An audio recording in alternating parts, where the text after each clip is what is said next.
देखिए, सीधी तस्वीर भी आपको दिखा रहे हैं। श्वेता हमारे साथ लगातार जुड़ी हुई। श्वेता, एक बार आप ये भी समझा दीजिए कि प्रशासन ने इस बार किस प्रकार की व्यवस्थाएं की हैं और किस प्रकार के फोर्सेस तैनात हैं, शेल्टर्स तैनात हैं और किस प्रकार श्रृंगार किया गया है मंदिर प्रांगण का। बिल्कुल। अभी जिस तरह से मैं अभी बात ही कर रही थी राज पुरोहित जी से, उन्होंने ये बताया है अभी कि श्रृंगार अभी हुआ नहीं है, श्रृंगार होगा। अभी जिस रूप में आइए महाराज जी, अभी जिस रूप में अंदर बद्री विशाल जी हैं वो क्या है? अभी भगवान जी विश्व रूप में है। भगवान का अभिषेक 10 बजे के बाद शुरू होगा।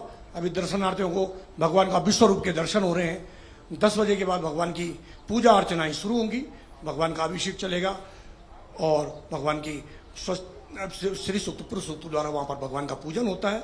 अभी पूजा 10 बजे के बाद ही उसका समय। आपने जो बताया कि महाआरती होने वाली है जिसमें कि चांदी के, सोने के बर्तन और वो तमाम चीजें निकाली जाएंगी, उसे साफ करके फिर उसमें भोग लगाया जाएगा। बिल्कुल। अभी 6 महीने से जो कपाट बंद थे, तो जो भगवान की जो स्वर्ण आरती, चांदी की आरती होती हैं, तो वो सभी चीज निकाल करके सफाई करके सभी लोगों को वहां पर वो जो रखी जाती है।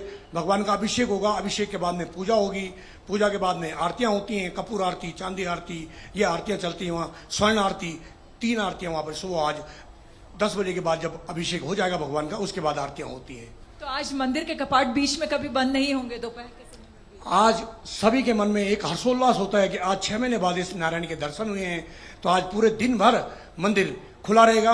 रात्रि के 9-10 बजे भगवान का 10 बजे के करीब बंद करेंगे भगवान के मंदिर को। तो आज पूरे दिन आपको बता दें कि मंदिर के कपाट इसी तरह से खुले रहेंगे। हम तो दर्शन करा ही रहे हैं और जितने भी यहाँ श्रद्धालु आ रहे हैं वो भी लगातार रात 10 बजे तक दर्शन कर पाएंगे। महाराज जी, यहाँ पे एक कथा अभी आपसे बात करते करते आपने मुझे बताई।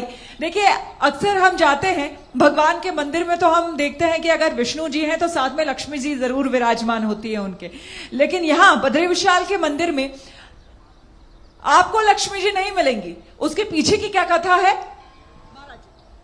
भगवान यहाँ साधना में रत है, इसीलिए इसको अष्टम भू वैकुंठों में एक कहा जाता है। भगवान यहाँ जगत कल्याण के कल्याण मात्र यहाँ तपस्या करने आए थे, तो लक्ष्मी उनके साथ में थी। लक्ष्मी अलग से है, बाहर से है। मंदिर के गर्भगृह में जो पंचायतन है, पंचायतन में जो आपको दर्शन होंगे, कुबेर जी, गरुड़ जी, बद्री विशाल जी, नारद जी, उद्धव जी और पीछे नर नारायण जी और अखंड ज्योत जो 12 महीने जलती है।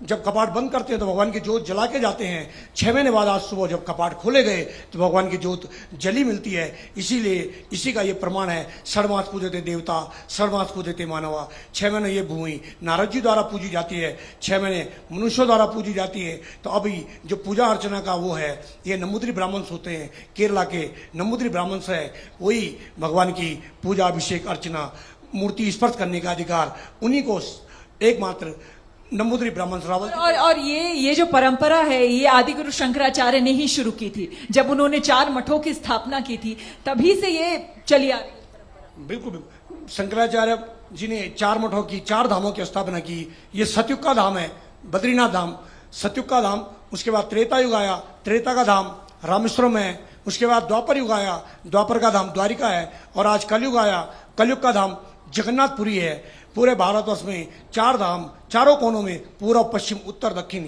ये उत्तर का धाम है। उत्तर का धाम बद्रीनाथ धाम। तो शंकराचार्य जी ने ये धर्म को जोड़ने के लिए इस प्रकार की व्यवस्था की है। उत्तर के धाम में दक्षिण का पुजारी होगा, दक्षिण के धाम में उत्तर का पुजारी होगा, पूर्व के धाम में पश्चिम का पुजारी होगा, पश्चिम के धाम में पूर्व का पुजारी होगा। इसी प्रकार इसीलिए ये जो उत्तर भारत का धाम है, यहाँ पर दक्षिण भारत का पुजारी है।